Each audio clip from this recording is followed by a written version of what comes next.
नमस्कार दोस्तों। ये मेरा मैसेज सभी बडिंग एंकर्स के लिए है, सभी एंकर्स के लिए जो कि बहुत ही अच्छा अपना करियर बनाना चाहते हैं एंकरिंग फील्ड में और आगे बढ़ना चाहते हैं, कुछ करके दिखाना चाहते हैं, बहुत अच्छा पैसा कमाना चाहते हैं।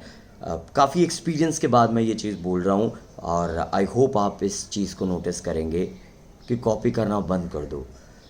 यकीन मानिए मैं पिछले काफ़ी दिनों से जहाँ भी मैं शोज़ करने के लिए गया ना, तो जो मुझसे पिछले दिन और जो मुझसे अगले दिन वहाँ पर एंकर शो करने के लिए आ रखे हैं, ऑब्वियसली क्योंकि 3 दिन की डेस्टिनेशन वेडिंग होती है या कुछ भी, या मुझसे पहले जो मुझे इंट्रोड्यूस कर रहे हैं वहाँ पर, वो ए टू जेड मेरी ही लाइनें बोली, मेरी लिखी हुई लाइनें, मेरे ही स्टाइल में, मेरे ही तरीके में, सब कुछ वही बोल रहे, एक ए टू जेड शब्द। मैंने एक भी शब्द नया नहीं सुना, एक भी स्टाइल नया नहीं सुना, एक भी तरीका नया नहीं सुना, एक भी इंटरेक्शन नया नहीं सुना।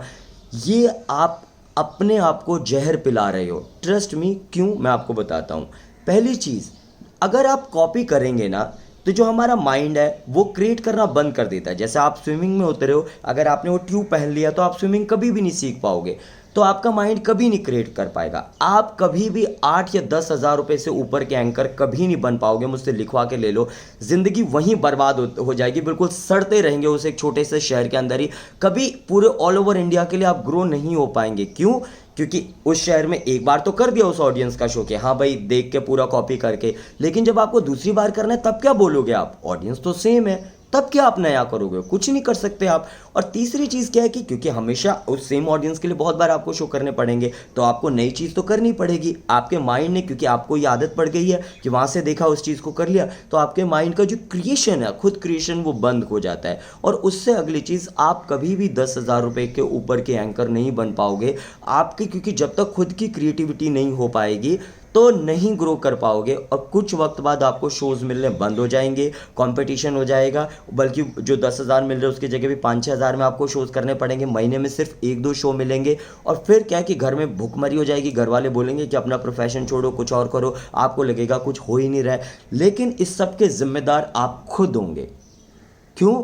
क्योंकि आपने नींव ही गलत की है। मुझे बहुत दुख होता है ये देख करके लोगों को कि उन्होंने एज इट इज़ दूसरे को कॉपी कर लिया, तो उनका खुद का क्रिएशन नहीं हो पाएगा। और उनको ये नहीं पता कि उन्होंने खुद जहर पी लिया है, खुद अपना गला घोट दिया है। और ये आपके खुद के करियर की ग्रोथ के लिए बहुत ख़राब है। जिस तरह से जब एक वो जो तितली होती है, जब वो झिल्ली में से निकलती है तो उसके पंख नहीं निकलते, ठीक है? तो बाई चांस एक बार एक छोटे बच्चे ने उसकी झिल्ली को खोल दिया, तो वो कभी भी उसके पंख नहीं निकले, वो उड़ नहीं पाई।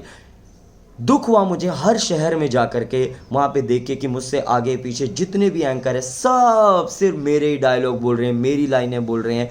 ये मेरे लिए तो कुछ नहीं है। देखिए, मेरा तो करियर आगे चलता रहेगा, मैं तो क्रिएटिव हूँ, मैं तो अगला कुछ बना लूँगा, अगली लाइनें कुछ कर लूँगा। और मैं तो ऑनेस्टली यूट्यूब में लिमिटेड ही अपना कंटेंट डालता हूँ, जो नया कंटेंट होता है वो मैं उतना डालता भी नहीं।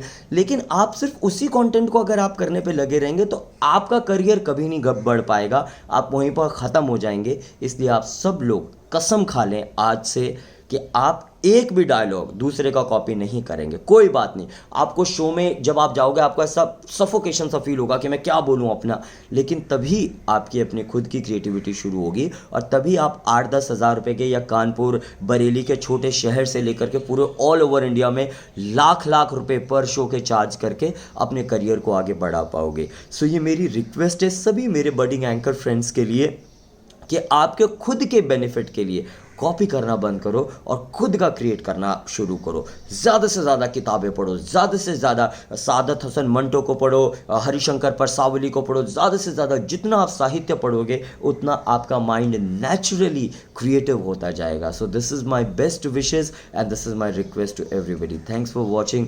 नमस्कार।